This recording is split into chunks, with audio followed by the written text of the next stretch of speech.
Agora você pode fazer parte do clube de membros do Spurgeon TV. Esses são e-books já disponibilizados para os membros do canal. Todos os dias, novos e-books são adicionados junto com outros benefícios que só os membros têm. Sendo um membro, você passa a ajudar no crescimento desse ministério, tanto na quantidade do que podemos publicar, como na qualidade do material. Nosso propósito é, juntos, atingirmos o maior número de pessoas com solo escritura. Seja um membro do Spurgeon TV. Deus nos conduz para a tentação. Sermão número 509, pregado na manhã de domingo, 17 de maio de 1863, por Charles Haddon Spurgeon, no Tabernáculo Metropolitano, Newington, Londres, Inglaterra. Não nos deixe cair em tentação, mas nos livre do mal. Mateus 6,13. Certos salmos são intitulados Cânticos dos Degraus. Certamente, a oração diante de nós poderia ser chamada de oração dos degraus. Ela começa onde toda oração verdadeira deve começar, com o espírito de adoção. Pai Nosso. Não há oração aceitável até que possamos dizer com o pródigo: levantar-me-ei e irei ter com meu Pai. Esse espírito infantil logo percebe a grandiosidade do Pai nos céus e sobe à adoração piedosa: santificado seja o teu nome. O filho que balbucia Abba Pai cresce até o querubim que clama Santo, Santo, Santo. Existe apenas um passo entre a adoração extasiante e o ardoroso espírito missionário, que é uma certa resultante do amor filial e da adoração reverente. Venha o teu reino, seja feita a tua vontade, assim na terra como no céu. Não começamos nossa carreira espiritual com esse espírito missionário. Começamos com Pai Nosso. Vamos em frente para sentir sua glória, e então o próximo desejo natural é que outros possam contemplar sua grandeza também, até estarmos prontos para clamar com o salmista: encha-se toda a terra com a sua glória. No processo de educação que essa oração descreve tão bem, descobrimos que o homem, desde muito cedo, é consciente de sua dependência de Deus. Pois como uma criatura dependente, ele clama: dá-nos hoje o nosso pão de cada dia. Sendo mais iluminado pelo Espírito, ele descobre que não é apenas dependente, mas também pecador, e assim implora por misericórdia: perdoa-nos as nossas dívidas, assim como perdoamos aos nossos devedores. E sendo perdoado, tendo a justiça de Cristo imputada e conhecendo sua aceitação por Deus, ele suplica humildemente por perseverança santa: não nos deixe cair em tentação. O homem que é verdadeiramente perdoado está ansioso para não ofender novamente. A posse da justificação leva a um desejo ansioso pela santificação. Perdoa-nos as nossas dívidas. Isso é a justificação. Não nos deixe cair em tentação, mas livra-nos do mal. Isso é a santificação em suas formas negativa e positiva. Agora, não seria natural começar uma vida de oração com a súplica desta manhã? Essa é uma petição para aqueles que já foram perdoados, para aqueles que conhecem sua adoção, para aqueles que amam o Senhor e desejam ver seu reino vir. Ensinados pelo Espírito a conhecer seu perdão, adoção e união com Jesus, eles podem clamar, e somente eles: não nos deixe cair em tentação, mas livra-nos do mal. Nesta manhã, primeiro vamos antecipar uma objeção, depois vamos fazer uma exposição e concluir com uma exortação. Primeiro, vamos antecipar uma objeção. Muitas pessoas têm sido perturbadas por aquele trecho em Tiago, onde é dito expressamente: ninguém, ao ser tentado, diga: sou tentado por Deus, pois Deus não pode ser tentado pelo mal e a ninguém tenta. Tem sido muito difícil conciliar essa declaração expressa do apóstolo com esta oração do nosso Salvador. E alguns homens bons, mas muito ignorantes, chegaram ao ponto de alterar as palavras do Senhor. Já ouvi falar de alguém que costumava dizer sempre: não nos deixe em tentação. Uma alteração da Sagrada Escritura totalmente injustificável. Porque às vezes um ministro culto se arrisca, com toda honestidade e discrição, a dar uma tradução mais correta do original, isso justifica um homem ignorante e tolo a alterar o original em si e perverter o sentido de um trecho? Isso seria o fim da Escritura, se permitirmos a liberdade de alterar seus ensinamentos de acordo com a nossa vontade. Quando nossa versão estiver incorreta, então é nosso dever apresentar a tradução correta, se tivermos o conhecimento do original grego e hebraico, ou se pudermos descobri-la de alguma forma. Mas dar traduções baseadas em nossas próprias ideias, sem ter sido ensinado na língua original, é impertinência de fato. Não pode haver uma tradução melhor do grego do que aquela que temos diante de nós. O grego não diz: não nos deixe em tentação, nem nada parecido. Ele diz, tão perto quanto a língua portuguesa pode transmitir o significado do original: não nos conduzas à tentação. E nenhum tipo de aperto, torção ou distorção pode fazer com que essa oração transmita qualquer outro sentido além daquele que nossa versão transmite em tantas palavras. Sempre devemos ter medo de tentar melhorar a palavra perfeita de Deus.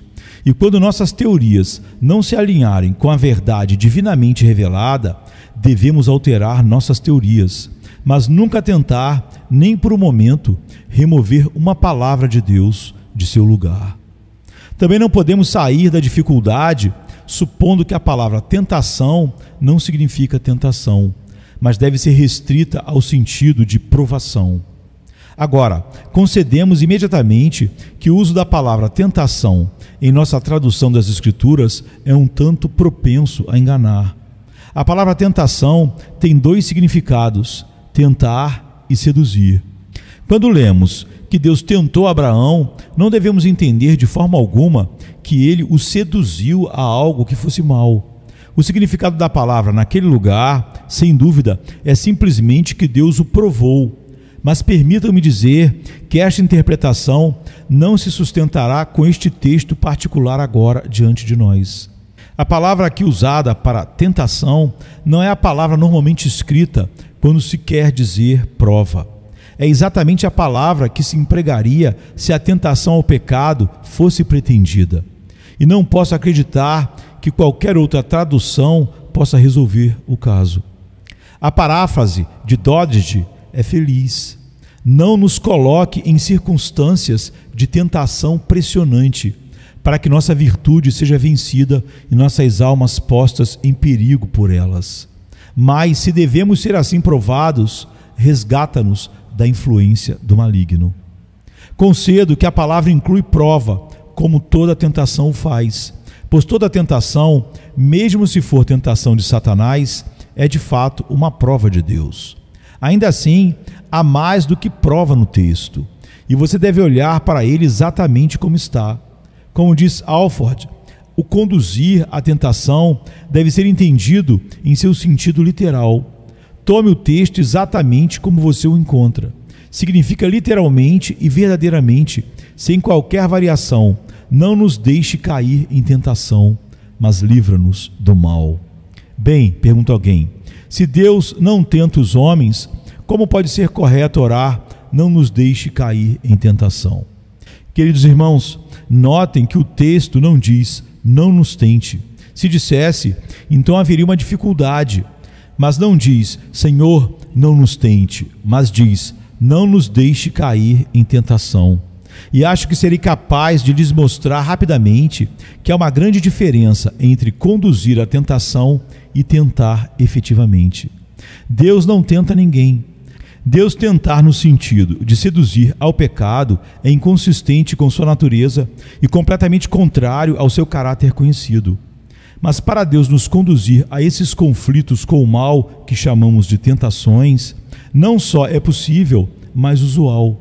Muitas vezes, o grande capitão da salvação nos conduz, por sua providência, a campos de batalha onde devemos enfrentar toda a gama do mal e vencer pelo sangue do Cordeiro.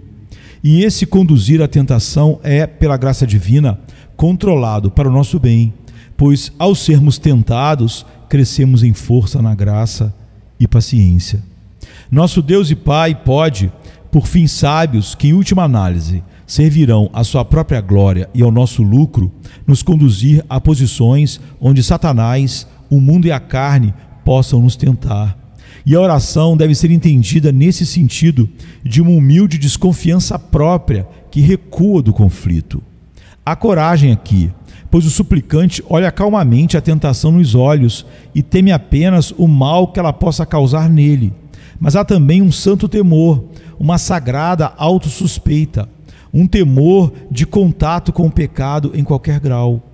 O sentimento não é inconsistente com toda alegria quando as várias tentações vierem. É semelhante ao, se possível, passe de mim este cálice do Salvador, que não o impediu de beber o cálice até o fim. Deixe-me observar que Deus, de maneira alguma, leva os homens à tentação a ponto de ter alguma parte na culpa do seu pecado, se eles caírem nele. Deus não pode, de forma alguma, tornar-se coparticipante do crime do homem por qualquer ato seu. Como bem observa o bom e velho Trapp, Deus tenta os homens para provação, mas nunca para perdição. O diabo tenta os homens para arruiná-los.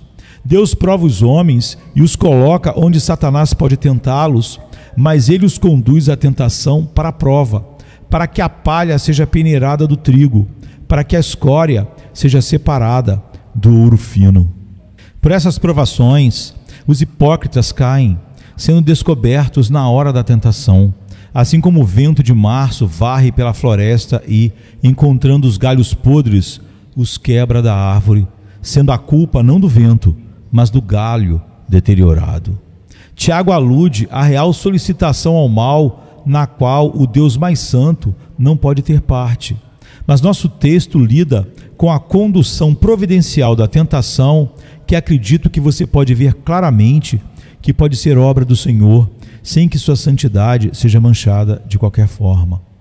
Quando o Senhor nos conduz à tentação, é sempre com um propósito para o nosso bem. Ele nos leva à batalha, não para que possamos ser feridos e derrotados, mas para que possamos vencer gloriosas vitórias que coroarão a cabeça de nosso gracioso líder com muitas coroas e nos preparar para futuras façanhas de valor. As tentações superadas são bênçãos inestimáveis, porque nos fazem prostrar mais humildemente aos pés de Deus, nos unem mais firmemente ao nosso Senhor e nos treinam para ajudar os outros. Homens tentados podem levantar as mãos que pendem e confirmar os joelhos vacilantes. Eles foram tentados da mesma maneira e, portanto, podem ajudar seus irmãos. No entanto, embora o benefício que Deus traz ao nos conduzir à tentação seja muito grande, a tentação em si é algo tão perigoso, as provações e as angústias em si são tão perigosas que é certo para o cristão orar: não nos deixe cair em tentação. Embora, como Martim Lutero diz, a tentação é a melhor escola em que o cristão pode entrar. Ela é, em si mesma, separada da graça de Deus, tão duplamente arriscada que esta oração deve ser oferecida todos os dias: não nos deixes cair em tentação. Ou, se tivermos que entrar nela, Senhor, livra-nos do mal. Não sei se consegui responder à objeção. Talvez na exposição que segue eu possa torná-la um pouco mais clara.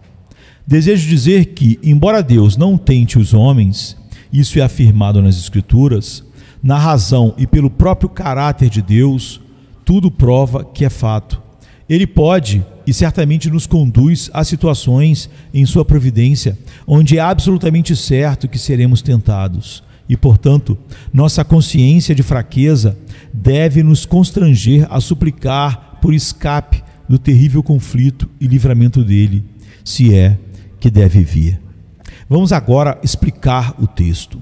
Possivelmente, poderemos entender melhor o significado do texto, supondo que acabamos de levantar de nossas camas esta manhã. Estamos prestes a iniciar a nossa oração.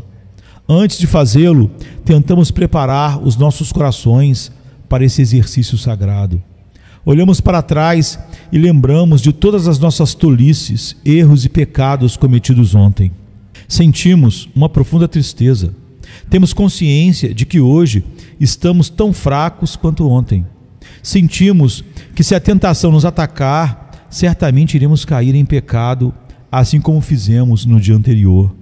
Temos alguma experiência, mas ainda somos tão fracos quanto água. E mesmo que desejemos ser santos, não sabemos como realizar o bem.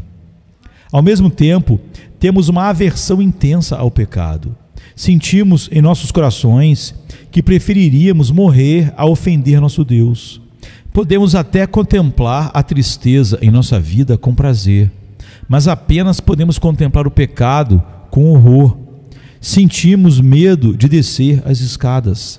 Tememos que as tentações possam nos aguardar na família e nos negócios. Portanto, sentimos a necessidade de orar. Sabemos que há a tentação do teatro e o do salão de música, mas a graça nos tornou resolutos em não frequentar tais lugares, porque sentimos que não poderíamos pedir honestamente a Deus para nos preservar dessa tentação se nos colocarmos em situação assim. Existem nossos pecados que nos cercam, mas ciente deles, clamamos a Deus por ajuda contra eles. Mas o pensamento sombrio passa por nossa mente. Você não sabe o que vai acontecer hoje. Você não pode saber que perda pode sofrer. Não sabe que problema pode encontrar. Que palavra dura pode ser dita a você. Seu navio está no mar, mas você não sabe que ondas violentas o atingirão. Existem rochas submersas e bancos de areia escondidos. E se você naufragar neles? Você sente que está prestes a seguir o curso da providência divina. Que aconteça o que acontecer, será de acordo com a vontade do seu Pai. E você faz essa oração: Senhor, Tu vais me conduzir hoje. Eu quero seguir de perto os seus passos, como uma ovelha segue seu pastor. Mas como eu não sei o que vai acontecer comigo, permita-me pedir uma coisa a Ti. Eu não peço que me leves longe da tristeza ou dos problemas. Faça o que quiser com isso, ó meu Senhor. Mas eu te suplico, não me leves em sua providência onde serei tentado, pois sou tão fraco que talvez a tentação possa ser forte demais para mim. Portanto, faça um caminho reto para os meus pés hoje, e não permita que seja atacado pelo tentador, ou se assim for, se for melhor que eu seja tentado, e se tu pretendes que hoje eu lute com o velho Apolion, então me livre do mal. Ó, salva-me dos males da tentação. Deixe-me ter a tentação, se assim for, mas ó, que ela não me faça mal, que eu não manche minhas vestes, que eu não escorregue ou caia, mas que eu permaneça firme no final do dia. Que esta tentação, embora não agradável, mas dolorosa, tenha trabalhado em mim os frutos confortáveis da justiça, para que seja parte desse grande método pelo qual Tu finalmente me livrará de todo o mal e me tornará perfeitamente como Tu mesmo na glória eterna. Esse, eu acredito, é o significado da oração. Talvez devêssemos tornar mais claro explicando vários casos em que o Senhor, providencialmente, conduz os homens à tentação. Há a pobreza. Ninguém negará que a pobreza, em muitos casos, é diretamente uma aflição de Deus. Existem alguns que, por sua ociosidade e devassidão, se rebaixam, mas quem tem piedade deles? Mas há outros que, pela perda dos pais, são deixados órfãos, outros que nunca podem sair da penúria impotente de sua condição inicial. Somente Deus sabe a massa de pobreza nesta cidade. Falamos sobre a angústia em Lancashire e, em certa medida, temo que a liberalidade cristã tenha sido desviada de Londres. Mas, para meu conhecimento, há muita angústia em muitas das ruas desta enorme cidade. Alguns de vocês passeiam por nossas ruas amplas e bonitas, que são uma espécie de franja ornamental nas saias da pobreza. E vocês nada sabem sobre aquelas ruas estreitas de trás, aqueles becos sem saída e aquelas habitações precárias dentro de guetos, onde a pobreza é empilhada e onde, com muita frequência, o pecado, a luxúria e a doença se tornam suas consequências naturais. Quando um homem piedoso é levado a um estado muito baixo em suas circunstâncias, é um ato de Deus que o conduz à tentação, pois a pobreza tem necessariamente suas tentações das quais você não pode se dissociar. Olhe para aquela pobre costureira, costurar, até que os dedos estejam gastos até o osso, até que seus olhos fiquem vermelhos e seu coração cansado. Tudo o que ela pode ganhar é mal o suficiente para manter corpo e alma juntos, enquanto suas roupas pendem em farrapos ao seu redor. Você sabe quão dura é a tentação quando uma irmã caída sussurra em seu ouvido que há dinheiro a ser ganho tão facilmente e pinta o pecado lucrativo em cores brilhantes? Que argumentos o tentador pode encontrar naquele quarto vazio, na despensa vazia, na fatia fina de pão seco e talvez em uma mãe faminta morrendo em cima de alguns trapos no canto? Se durante toda a vida fomos preservados da contaminação do vício e nos sentimos inclinados a nos exaltar em nossas virtudes, lembremo-nos de que poderíamos ter sido se tivéssemos sido expostos às mesmas solicitações ferozes, e oremos por nós mesmos e por todos os nossos irmãos e irmãs. Não nos deixes cair em tentação. As circunstâncias alteram os casos. Ó, meus queridos amigos jovens, oro para que nenhuma terrível circunstância possa jamais ser capaz de alterá-los, mas que o Senhor, que os prova, os livre do mal. Às vezes, as tentações da pobreza aparecem de outra forma. Um homem descobre que seu negócio não está dando lucro. Ele trabalha duro, mas fica cada vez mais pobre. Os poucos bens que ele tinha na loja estão diminuindo. O estoque está baixo. As crianças estão chorando por pão. Sua esposa, talvez, é uma mulher ímpia, e ela lhe diz que há comércio a ser feito no domingo. E se ele abrir a loja, ele prosperará. Ela diz que todo mundo na rua faz isso, e todos os vizinhos o chamam de tolo por fechar as portas. Ó, eu admiro essa nobreza de coração que eu tenho visto em alguns de vocês. Isso me faz olhar para vocês com mais orgulho do que um príncipe já olhou para suas joias, quando vocês disseram: eu posso passar fome, mas não posso pecar contra o meu Deus. Mas quando, para minha tristeza, alguns cristãos cedem à sugestão, não posso e não me surpreendo. Só posso orar pela perseverança e orar por mim mesmo. Senhor, não me leve a essa tentação, pois se uma esposa faminta, filho chorando e um bebê doente estão clamando em nossos ouvidos, quem sabe o quanto tempo levaríamos para recorrer a qualquer meio para satisfazer suas necessidades. Felizes são aqueles que passaram por essa tentação e foram livrados do mal dela. Mas muito mais felizes são aqueles que nunca foram levados a ela. Não me deis nem pobreza nem riqueza, foi a boa oração de Agur. E vocês que nunca conheceram a pobreza e nunca entenderam o que significa a falta de pão, orem esta oração hoje de manhã por si mesmos e por todos os seus irmãos nesta igreja. Não nos deixes cair em tentação. O Senhor frequentemente leva seu povo à tentação através de homens maus na forma de perseguição.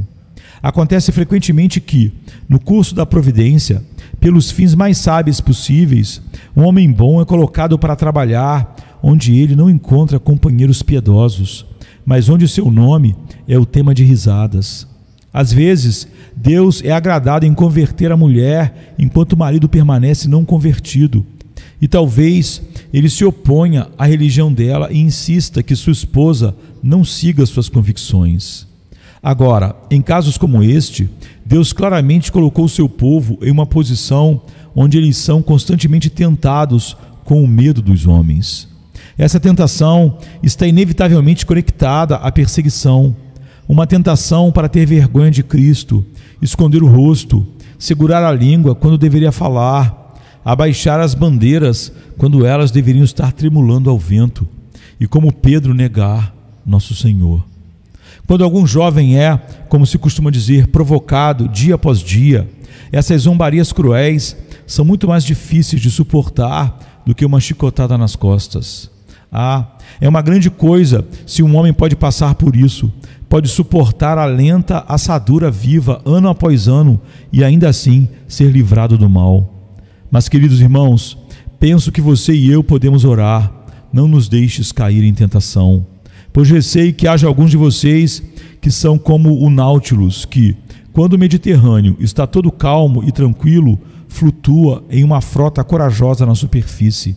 Mas assim que as ondas agitadas chegam e o Euroclídon começa a soprar, cada Nautilus recolhe sua vela minúscula e cai para a obscuridade tranquila no fundo do mar.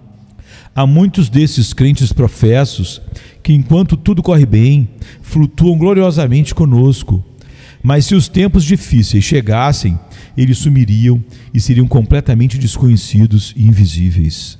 Há muitos, receio, que andam com o evangelho em seus sapatos de prata, que poderiam abandoná-lo se ele tivesse que andar descalço e esfarrapado pela rua, não tendo lugar para descansar, seu único destino sendo a prisão e as chamas. Podemos orar ao ler as histórias do martírio ou ao olhar para alguns irmãos em comunhão na igreja conosco que têm que ser zombados dia após dia. Senhor, não nos deixes cair em tentação, ou se o fizeres, por favor, livra-nos do mal. Eu apenas comecei o catálogo. Tenha paciência comigo enquanto menciono as adversidades diárias que são os herdeiros. Alguns de nós ficam irritados e pensam que o Senhor lida duramente conosco. Vamos mudar nosso tom. Que mundo de misericórdia Deus nos dá em comparação com o que outros recebem. Às vezes eu ouço falar de um crente que perdeu um navio, um cavalo, sofreu uma perda muito séria com um cheque sem fundo, uma dívida não paga, ou outro de vocês está sem trabalho por uma semana, ou seus filhos pequenos estão doentes. Bem, eu sinto pena de todos vocês por essas provações, mas afinal, que pequenas provações são essas em comparação com o que alguns suportam? Caso de Jó: casa e filhos, terra e servos e gado, tudo varrido de uma só vez, e seu próprio corpo coberto de feridas dolorosas. O Senhor não levou à tentação, e não foi realmente uma maravilha que Jó não tenha ido ainda mais longe do que amaldiçoar o dia de seu nascimento? Não foi um milagre que ele não cedeu à sugestão de sua esposa e amaldiçoou a Deus e morreu? Certamente, irmãos, quando vemos como alguns santos enfrentaram perda após perda, a coragem santa com que outros suportaram perda após perda, quando testemunhamos a resignação heróica com que alguns suportaram todos os males aos quais a carne é herdeira e sofreram na cabeça e nas mãos, passando por cirurgias dolorosas que os trouxeram quase até a beira do túmulo, podemos muito bem nos perguntar como eles foram livrados do mal de tanta adversidade e podemos com tremor santo exclamar: não nos deixe cair em tentação. Como nós seríamos impacientes se tivéssemos ficado gravemente doentes ou acamados por anos? Que pensamentos difíceis teríamos sobre Deus se Ele tivesse levado tudo o que possuímos? Como falaríamos amargamente de sua bondade se nosso marido estivesse com tuberculose ou se nossa esposa estivesse na tumba? Nossos filhos estão ao nosso redor e ouvimos suas vozes felizes e alegres, mas que tentação seria desconfiar de Deus se Ele os tivesse levado embora. Senhor, não nos teste desta forma, não envie adversidades que nos levem à tentação, mas se o fizer, por favor, nos segure no caminho difícil para que não caiamos no mal. Mudando um pouco de assunto, não são apenas as tentações provenientes da pobreza, da vergonha e dos problemas, mas você sabe, amado, que as tentações mais perigosas vêm da prosperidade. Às vezes você inveja os muito ricos. Você pensa neles como tendo mais dinheiro do que podem contar, terras extensas e parques tão amplos que mal conhecem seus próprios limites. Se você entendesse as tentações que cercam suas vidas, se soubesse como é difícil servir a Deus e ser rico, especialmente ser cortesão e ao mesmo tempo servo do Deus vivo, não aspiraria a uma posição elevada, mas diria: não nos deixe cair em tentação. A tentação deve ser incessante para o homem que só precisa desejar e pode desfrutar do que quiser. Muitos homens são mantidos longe do pecado por serem pobres, sua pobreza os impede. Mas quando o homem tem fortes desejos e ninguém para repreendê-lo, e além disso, todos os meios em suas próprias mãos para se entregar ao pecado, podemos muito bem clamar: Senhor, não me teste desta forma. Talvez você esteja muito ansioso para alcançar uma posição proeminente na igreja. Você pode pensar, por exemplo, que ser um pregador conhecido e ouvido por centenas de pessoas é uma posição muito invejável. É tão invejável quanto a posição de Blondin em sua corda bamba a 150 pés do chão. Se você soubesse as tentações que assombram um homem que vive na popularidade e tem constantemente que pregar a palavra para multidões aglomeradas, você diria: não me conduza à tentação. E se for sua vontade que eu deva alcançar essa posição, então livre-me do mal. Deixe-me assegurar-lhe que posições elevadas e graça elevada raramente se encontram juntas, e que mesmo na igreja, qualquer posição de eminência é contrabalançada no prazer que traz pela extrema periculosidade a que expõe seu ocupante. Não anseie por ser muito próspero. Agradeça a Deus pelos ventos contrários. Bendiga a Deus por um pouco de murchidão e mofo, sim, e esteja contente em bendizê-lo, mesmo que a figueira não floresça e os rebanhos sejam cortados do campo e os animais das estrebarias. Pois qualquer prova no mundo é melhor do que uma prosperidade ininterrupta sobre a qual você pode muito bem orar: não nos deixe cair em tentação. Agora, você pode ver que a lista é interminável, pois se a prosperidade, a honra e o respeito podem gerar em nós mundanismo, autoconceito e esquecimento de Deus, uma confiança em nossa própria força e uma partida da confiança simples nele que nos fez o que somos, então deve haver provações em todos os lugares. Mas acho que devo acrescentar que frequentemente Deus leva os homens à tentação no serviço que Ele requer deles. Pare, você diz, como pode ser isso? Quando Deus prescreve um dever, como isso pode levar o homem à tentação? Eu respondo que conhecer o dever muitas vezes é em si mesmo ser tentado a não fazê-lo, e que quando esse dever é elevado e severo e exige de nós uma grande negação de si mesmo e uma perseverança sincera, podemos ser tentados a evitar o compromisso. Tomemos o exemplo de Jonas. Ele é enviado a Nínive. Sua alma profética o previne de que a missão não será para sua honra. Ele se recusa a ir e tenta fugir para Tarsis para escapar da missão de seu Deus. Agora, essa tentação não é tão rara como alguns supõem. Você pensa: eu nunca mais posso encarar aquela multidão novamente. Talvez tenha que lidar com línguas cruéis em uma reunião da igreja e pense: eu nunca conseguirei vencer essa batalha. Você tem pregado na rua e a voz sussurra: nunca faça isso de novo. Nunca se exponha aos insultos dos transeuntes. Você tem ensinado em uma escola dominical e pode ser tentado a desistir. Desista, não adianta. As crianças nunca serão abençoadas. Talvez tenha sido um distribuidor de folhetos, tenha tentado ir de casa em casa para falar de Deus e a tentação pode ter sido forte. Pare com isso. Não há necessidade para você fazê-lo. O próprio dever pode levar você à tentação. Irmãos, orem a Deus contra isso. Peçam-lhe que o dever requerido de vocês seja sempre tal que sua força permita realizá-lo, que vocês possam ir ao trono dele diariamente e obter tal ajuda que seus braços possam ser suficientes para vocês. Do contrário, mesmo na forma mais elevada de serviço espiritual, vocês podem ser levados à tentação. E se eu acrescentar que Deus pode exigir sacrifícios de nós que nos levem à tentação. Veja Abraão: toma teu filho, teu único filho, Isaque, a quem amas, e vai-te à terra de Moriá, e oferece-o ali em holocausto sobre uma das montanhas que eu te direi. Ouvi uma mãe dizer: eu amo meu filho tanto, e ele é tão reconfortante para mim, que eu não poderia entregá-lo. Alguém observou a ela que não deveria falar assim, pois o cristão deveria estar pronto para a entrega a cada hora, e estar disposto a abrir mão do filho, do marido ou do amigo, se Cristo ordenasse. Mas sua resposta foi, e foi uma resposta sincera: eu não poderia fazê-lo. Não adianta fingir que eu poderia. Eu não poderia fazê-lo. Estou convencida de que se Deus me mandasse entregá-lo, Ele poderia levá-lo e eu me submeteria. Mas se eu tivesse que entregá-lo voluntariamente, eu não poderia fazê-lo. E, portanto, não adianta dizer que eu poderia. Então, eu sugeri que ela deveria sempre orar para que Deus não aprovasse dessa maneira, mas que Ele fosse gentil o suficiente para poupar-lhe o sacrifício que ela não poderia fazer.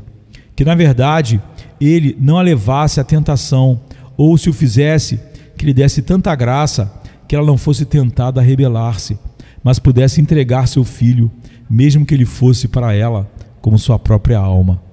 Ó, queridos amigos, há muitas provações sobre as quais falamos e pensamos que poderíamos suportar, mas se elas nos atingissem, poderíamos achar muito difícil fazê-lo.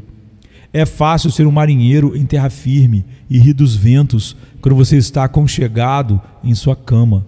É tudo muito bonito cantar sobre as ondas e gritar por a bandeira que desafiou 1000 anos de batalhas e brisas. Mas a batalha e a brisa são coisas muito diferentes do que a música nos faz crer. E é melhor, acho eu, enquanto estamos livres da provação, orar unanimemente esta oração: não nos deixe cair em tentação. Quero que você note a palavra nós, pois o egoísmo o levará a orar esta oração por si mesmo. Mas somos mais de 2000, um grande exército para Deus unido em comunhão aqui na igreja. E você sabe que muitos jovens foram acrescentados à igreja, embora uma grande proporção de idosos também venham, talvez mais do que em qualquer outra congregação.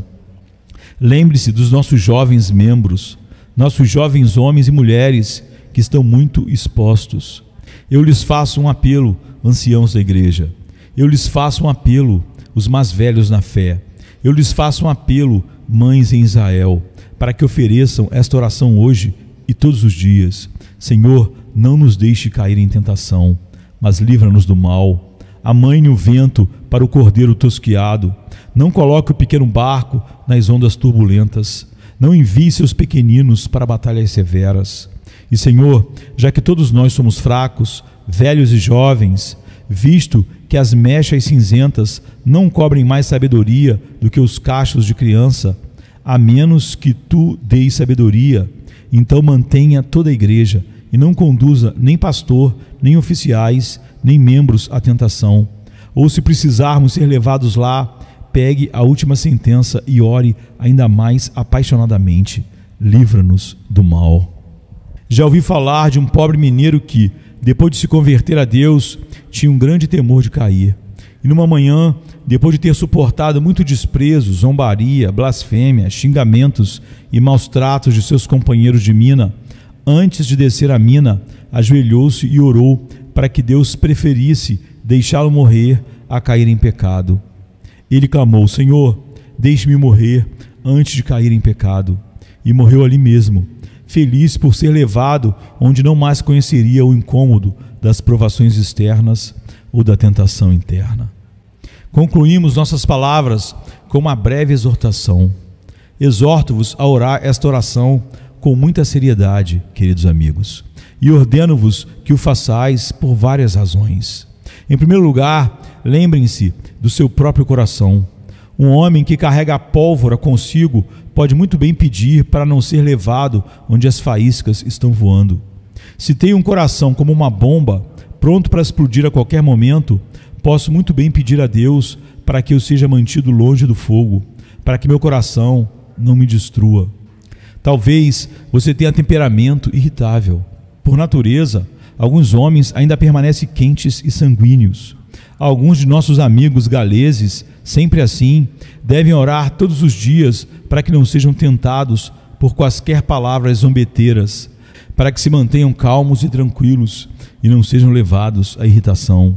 Todos nós temos pecados dominantes de algum tipo ou forma. E não sei se a tentação de ser quente e sanguíneo no temperamento é tão ruim quanto a de ser tedioso, lento e desanimado. Em geral, um homem que não tem algum temperamento em si mesmo não vale muito.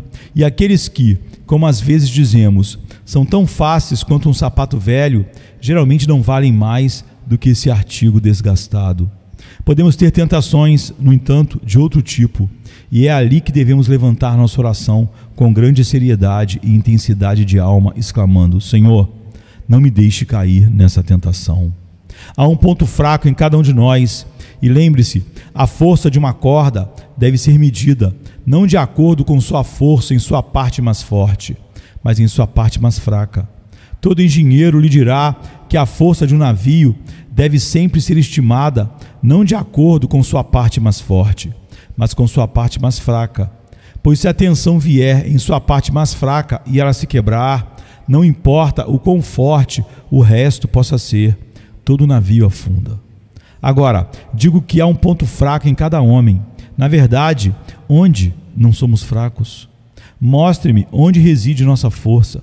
Certamente não está aqui, mas somente nele, que nos torna fortes para realizar feitos em seu nome. Portanto, por causa da fraqueza e da inclinação ao pecado, cada homem deve orar e orar constantemente. Não nos deixe cair em tentação. Para usar outro argumento, quantos caíram quando foram levados à tentação? Pense neles, não para se congratular, nem para culpá-los, mas para se prevenir. Quando casos de disciplina chegam à igreja, tenho pensado o quão gentilmente deveríamos tratar, pois se tivéssemos sido colocados onde esses irmãos estiveram, nossa queda poderia ter sido ainda mais desesperadora do que a deles.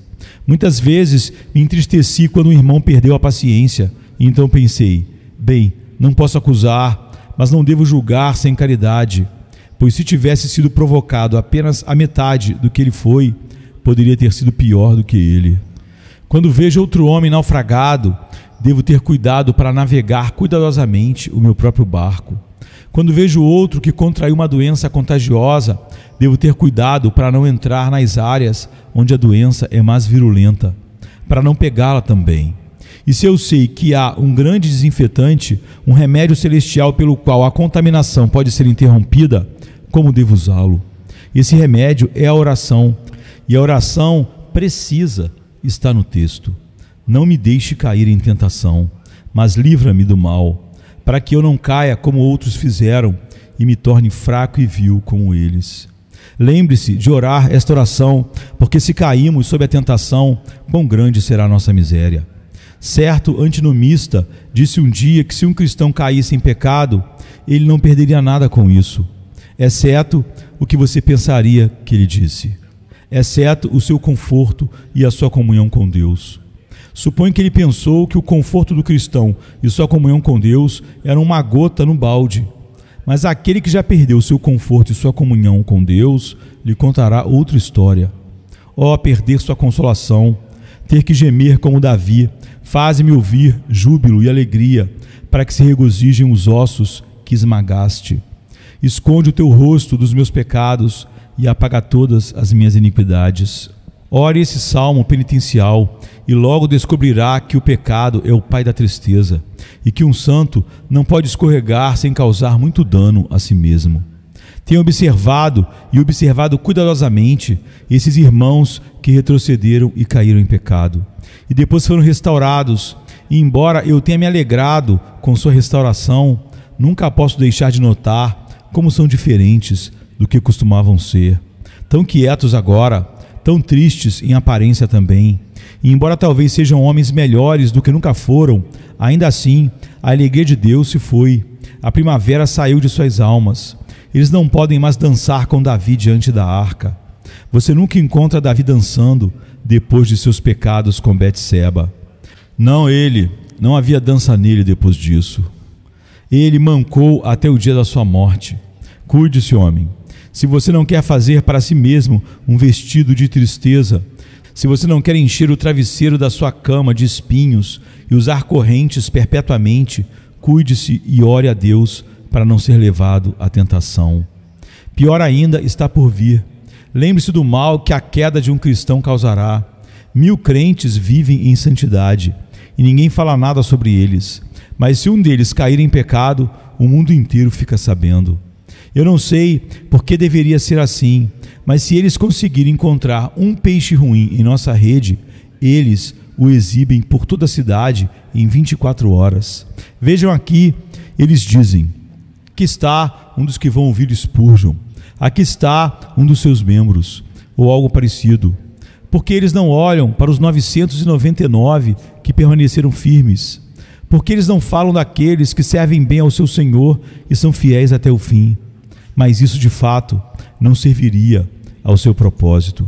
Irmãos, vocês querem encher as bocas das filhas da Filistia? Querem fazer as crianças de Gade e Ascalon se alegrarem?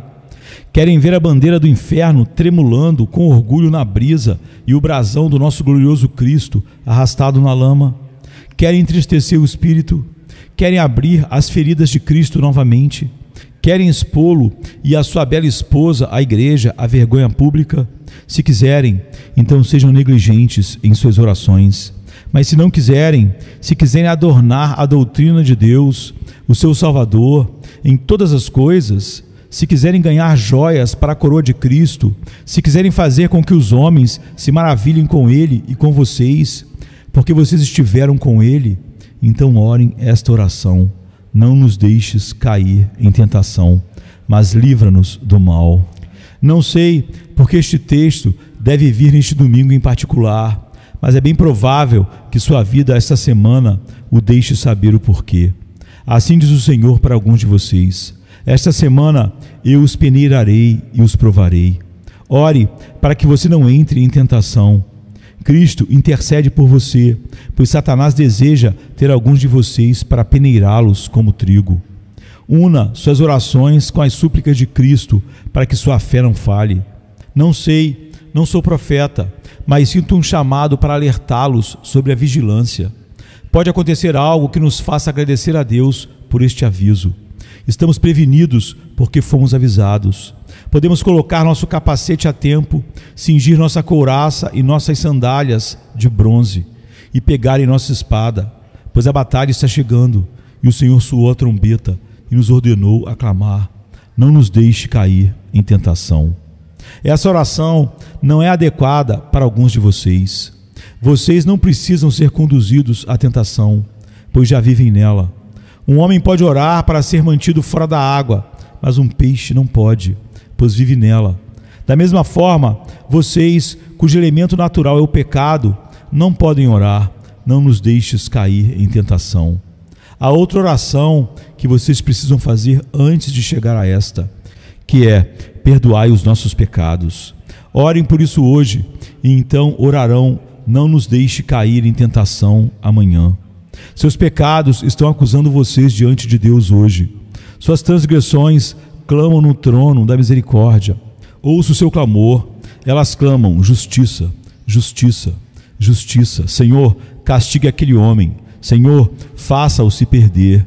Com vozes roucas, elas clamam alto: deixe-no se perder, joguem-no fora. Enquanto seu pecado clama contra vocês, vocês não orariam por misericórdia? A misericórdia está pronta para ouvi-los. O trono da graça é de fácil acesso. Cheguem diante de Deus e digam: Senhor, eu sei que Jesus morreu e levou sobre si os pecados de todos aqueles que confiam nele. Eu confio nele. Por sua causa, Senhor, perdoe minhas transgressões e deixe minha dívida ser apagada por seu sangue.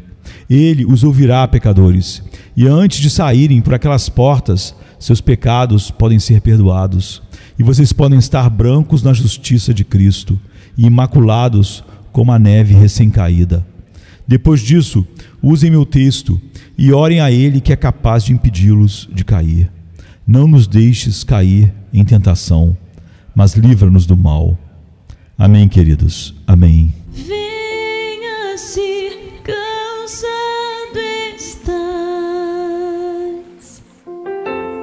e eu descanso darei.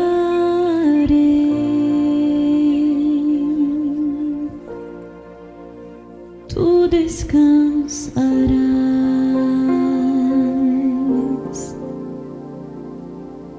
Venha me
te chama.